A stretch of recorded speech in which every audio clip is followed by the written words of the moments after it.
Welcome back, everyone.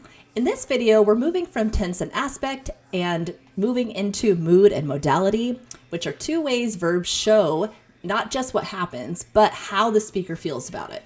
By the end of this video, you'll see how English verbs carry meaning and attitude beyond just time. Before we dive in, let's quickly review.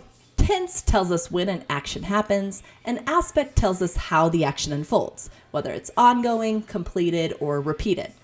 You might remember I mentioned the TMA model in the last video, and that stands for tense, mood, and aspect.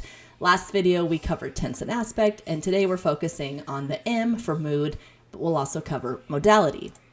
So what exactly are mood and modality? Simply put, they show the speaker's attitude or stance. When I say attitude or stance, I mean whether the speaker is sure, doubtful, whether the speaker is commanding or being polite or even imagining a situation. So for example, saying, "You must be tired" versus "You may leave early." Mood is about the form of the verb, and modality is about the meaning or the nuance the verb carries. Together, they show things like certainty, possibility, necessity, permission, or command. In other words, mood and modality tell us not just what happens, but how the speaker feels about it. Let's start with mood. Mood shows the speaker's stance toward the action. Basically, it's how the verb looks when expressing that stance. In English, there are three main moods. First, the indicative mood, which represents things like statements or questions. Then there's the imperative mood, which represents things like commands or requests. And finally, the subjunctive mood, which represent things like hypotheticals, wishes, or unreal situations. So let's look at examples of each to make this clear. First, the indicative mood, our everyday statements and questions. For example, "She studies every night," which is a statement, or "Are you coming to class?" which is a question. Next, we have the imperative mood, which gives commands or requests. For example, "Study for the test," which is obviously a command, and "Please close the door," which is a request. And finally, the subjunctive mood, which is less common but shows hypotheticals or wishes.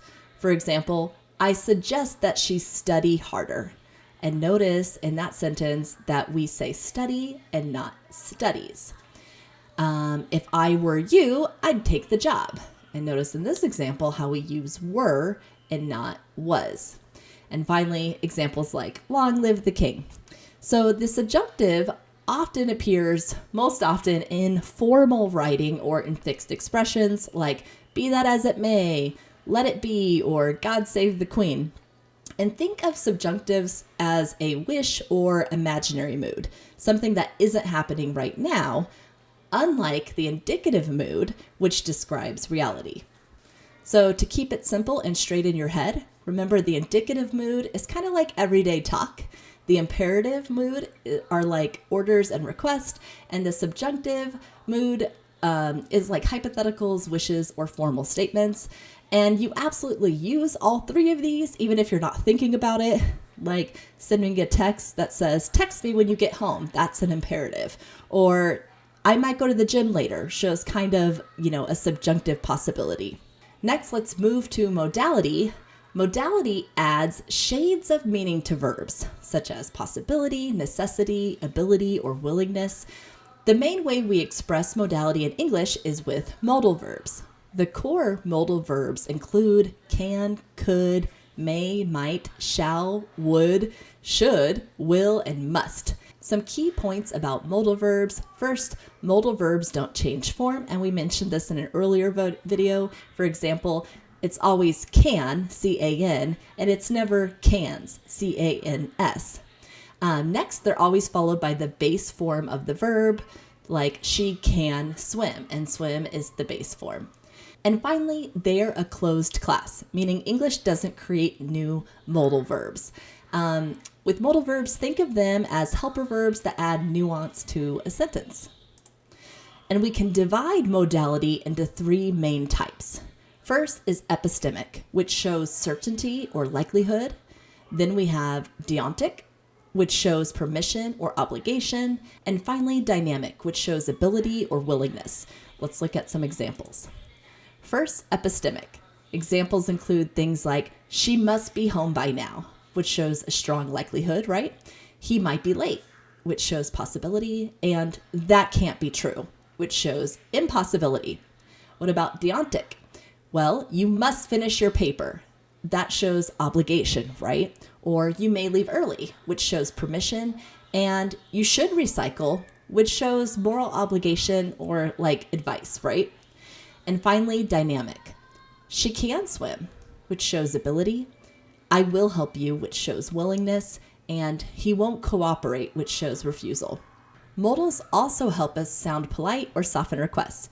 For example, could you open the window? Sounds more polite than can you open the window? Would you mind waiting? Sounds even softer than please wait here. Also, notice how the same modal can mean different things depending on context. For example, the modal must in the example, you must be tired, shows likelihood, but the modal must in the example, you must finish your homework, it shows obligation.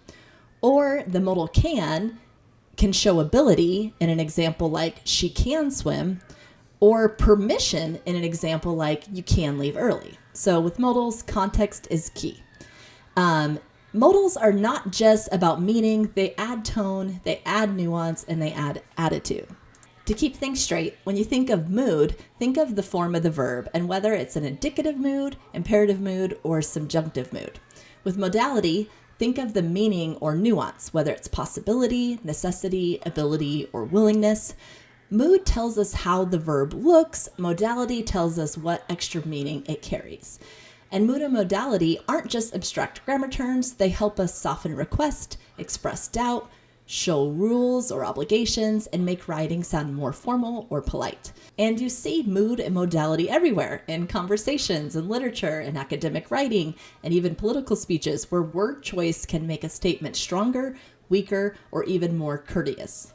So to summarize everything, there are 3 moods. The indicative, which kind of represents the class of real statements, the imperative, which represents commands and requests, and the subjunctive, which represents things like hypotheticals, wishes, or unreal situations. And then when we get to modality, we're looking at things like epistemic modality, right? So certainty or possibility.